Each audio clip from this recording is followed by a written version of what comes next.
বাংলাদেশের রাজনৈতিক আকাশে এখন ঘন কালো মেঘের আনাগোনা। ক্যালেন্ডারের পাতায় 12ই ফেব্রুয়ারি যত কাছে আসছে, জনমনে উৎকণ্ঠা তত বাড়ছে।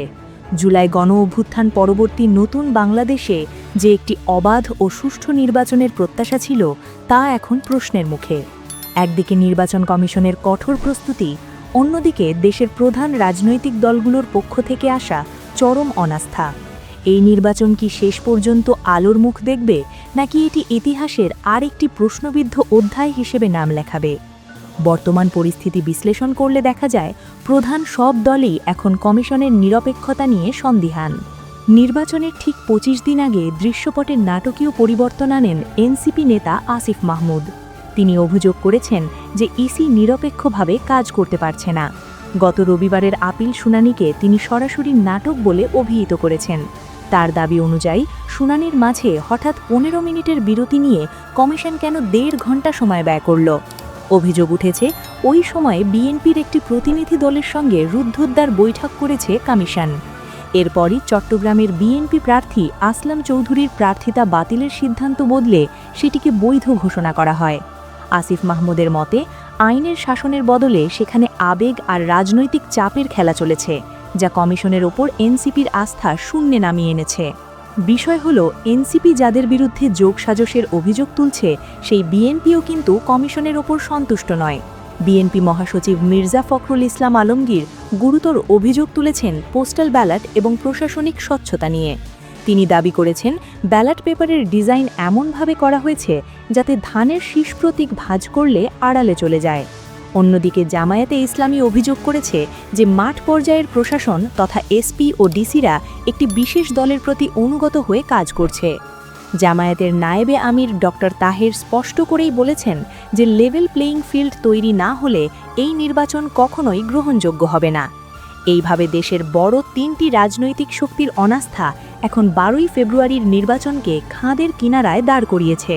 এবারের নির্বাচনের সবচেয়ে বড় বিতর্কটি তৈরি হয়েছে দেশের বাইরে, বিশেষ করে মধ্যপ্রাচ্যের দেশগুলোতে।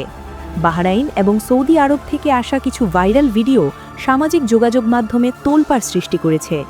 ভিডিওতে দেখা যাচ্ছে, সাধারণ ভোটারদের সম্মতি ছাড়াই শত শত পোস্টাল ব্যালট ব্যক্তিগত বাসায় বসে গোনা হচ্ছে এবং সেখানে কারচুপি করা হচ্ছে। প্রবাসীরা যেখানে প্রথমবারের মতো সরাসরি ভোটাধিকার প্রয়োগের সুযোগ পেয়ে আনন্দিত হওয়ার কথা ছিল, সেখানে তারা দেখছেন তাদের পবিত্র আমানত নিয়ে ছিনিমিনি খেলা হচ্ছে। এর চেয়েও বিস্ময়কর হল নির্বাচন কমিশনের প্রতিক্রিয়া। ইসি সচিব এই গুরুতর ঘটনাকে হোস্টেল লাইফে বন্ধুদের চিঠি শেয়ার করার সাথে তুলনা করেছেন, যা সাধারণ মানুষের মনে তীব্র ক্ষোভ ও হাস্যরসের জন্ম দিয়েছে। নির্বাচনী মাঠের পরিস্থিতি এখন আর কেবল আলোচনার টেবিলে সীমাবদ্ধ নেই। ছাত্রদল থেকে শুরু করে বৈষম্য বিরোধী ছাত্র আন্দোলনের নেতারাও এখন রাজপথে সরব। ইসি ভবন ঘেরাও কর্মসূচির মাধ্যমে তারা বার্তা দিচ্ছে যে কোনো ধরনের কারচুপি মেনে নেওয়া হবে না। এর মধ্যে হাসনাত আবদুল্লাহ মতো ছাত্রনেতারা জীবনের ঝুঁকি নিয়ে নিরপেক্ষ নির্বাচনের দাবি তুলছেন। জামায়াতের পক্ষ থেকে দাবি করা হয়েছে যে নির্দিষ্ট কিছু দলের নেতাদের যে মাত্রার সরকারি প্রোটোকল দেওয়া হচ্ছে, তা অন্য দলগুলোর জন্য বৈষম্যমূলক।